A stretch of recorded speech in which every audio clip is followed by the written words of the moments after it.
Bismillah, alhamdulillah, wassalatu wassalamu ala rasulillah. Assalamu alaikum wa rahmatullahi wa barakatuh. Welcome to another short reminder in this weekly series titled Spiritual Connection, where we are talking about how to increase our iman, how to soften the heart, how to bring the joy back into the deen that we once felt when we first started to practice,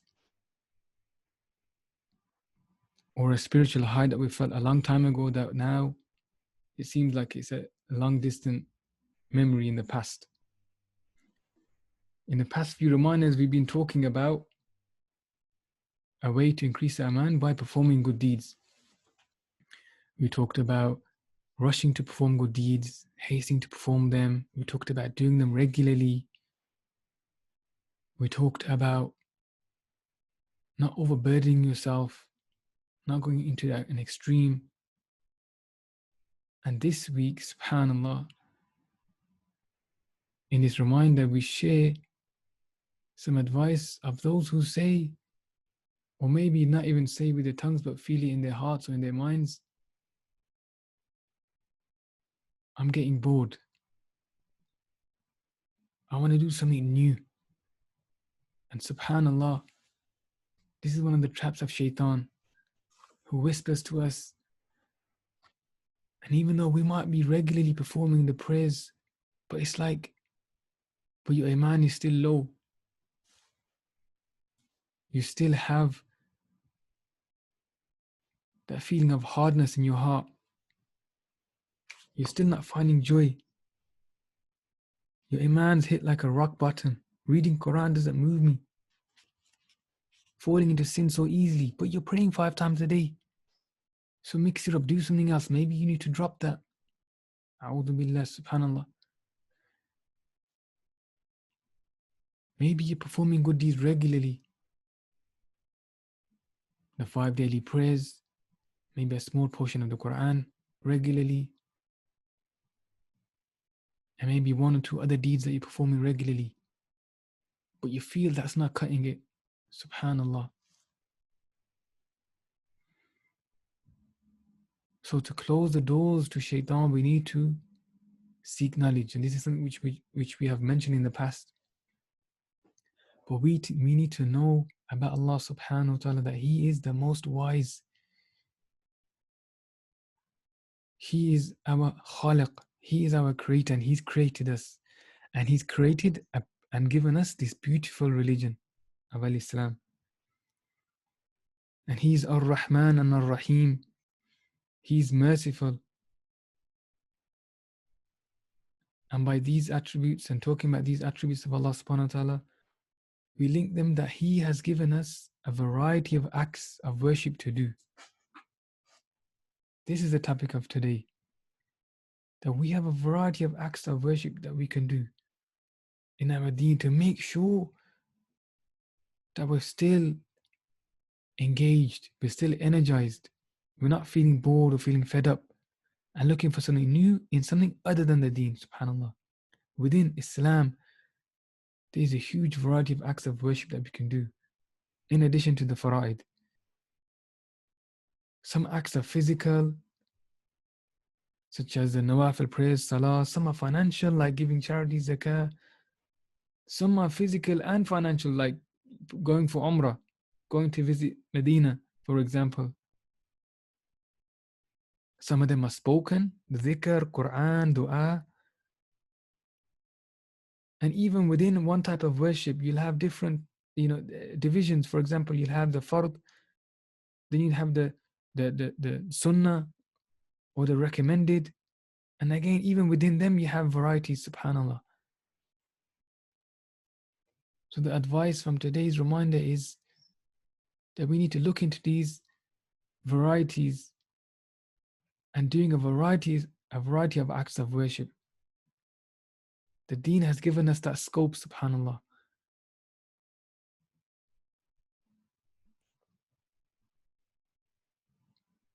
Even within the prayers, you have different ways of doing them, different times of doing them. For example, you can pray in the nawafil prayers 2 by 2. Even in the times of the day or the times of the night. Look at the witr salah, for example. 3, 5, 7, odd numbers, subhanAllah. So within our deen, to make sure that we energize and our iman, we're keeping it engaged and energized. When we look into the different types of deeds that we can do, there are many varieties in numbers, in times, of ways of doing them, in types, in terms of rulings, subhanAllah. And perhaps, subhanAllah, the wisdom behind that is that the wisdom of Allah subhanahu wa ta'ala is that He knows His creation. He knows mankind is one who gets bored, loses interest quickly, is looking for new things, subhanAllah. Allah knows that we're different. Some might be motivated by one type of deed and others by another. Certain times in your lives, you might be more inclined to one type of deed than another. Some people may enjoy one type of worship than another, subhanAllah. Allahu Akbar. And this point about there being a variety of nawafil deeds and optional good deeds that we can be doing is the hadith about the hadith where the Prophet ﷺ said something similar to, whoever spends on a prayer for the sake of Allah will be called from the gates of paradise. O slave of Allah, this is good. Whoever is one of the people of prayer will be called from the gate of prayer. Whoever is one of the people of jihad will be called from the gate of jihad. Whoever is one of the people of fasting will be called from the gate of Al-Rayyan. Whoever is one of the people of charity will be called from the gate of charity, subhanAllah. And this is in Bukhari. So this shows that there are many nawafil deeds that we can be doing to make sure that we have variety in our worship in order to what? In order to increase our iman.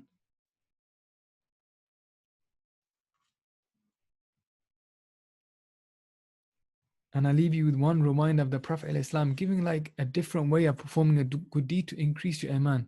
And actually the question from the companion was specifically about iman. And the Prophet ﷺ gave him a type of deed that he could do.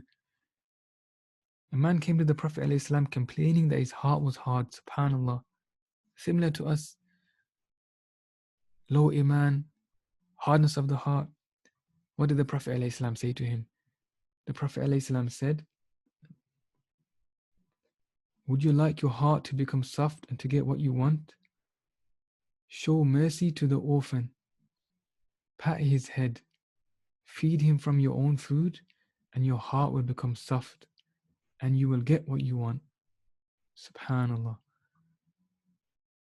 This has a direct relevance to the topic of increasing our iman or struggling with weak iman. So my brothers and sisters, to end this reminder again, a summary of what we talked about is, yes, performing good deeds is good. Do them regularly. Don't overburden yourselves. But when we say performing good deeds regularly, don't limit yourselves to a certain few types of optional nawafil good deeds. For as many of us, you might get bored and fed up and lose the energy, subhanAllah. And then slowly, those optional good deeds begin to drop. And now, your fara'id, your obligatory deeds have no shield around them.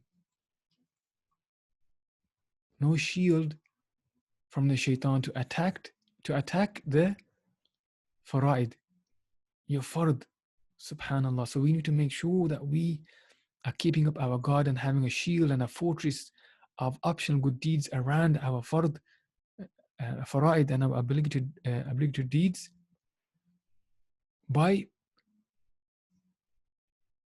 performing a variety of acts of worship.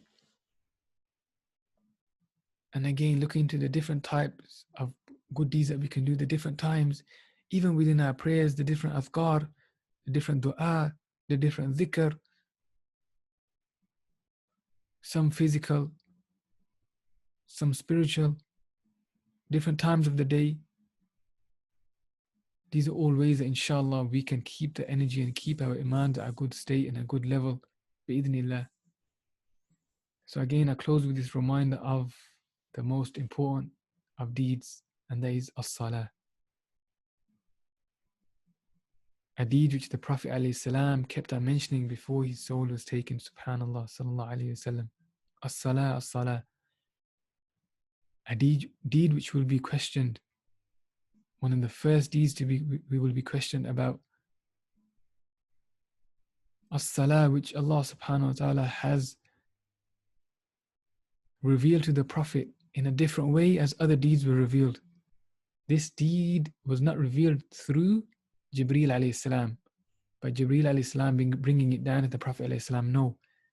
This deed of as-salah, this deed of performing salah 5 times a day, was revealed to the Prophet alayhi salam up in the heavens, above even where Jibreel alayhi salam could go. A direct communication between Allah subhanahu wa ta'ala and the Prophet alayhi salam, to show the magnitude and the importance of this deed. And for those who of you are struggling or going through difficulties, and all of us go through difficulties in our lives, as-salah is the answer. Look at the time of when salah was revealed to the Prophet ﷺ, the time in his life. It was revealed when he was going through the year of sorrow, the year where his beloved wife Khadija radiallahu anha passed away. His fortress within the home, his spiritual fortress, and then the fortress outside his house in terms of protecting him from the Quraysh. His uncle Abu Talib had passed away in the same year. And then subhanallah, the difficulties that he faced when he went to Ta'if to call those people to help him. Allahu Akbar. During this period of the life of the Prophet ﷺ is when Allah subhanahu wa ta'ala revealed the salah to the Prophet ﷺ in this period. So hold on to the prayer no matter what situation you're in, and advise others not to let go of the salah. سبحانك اللهم وبحمدك أشهد أن لا إله إلا أنت أستغفرك وأتوب إليك. السلام عليكم ورحمة الله وبركاته.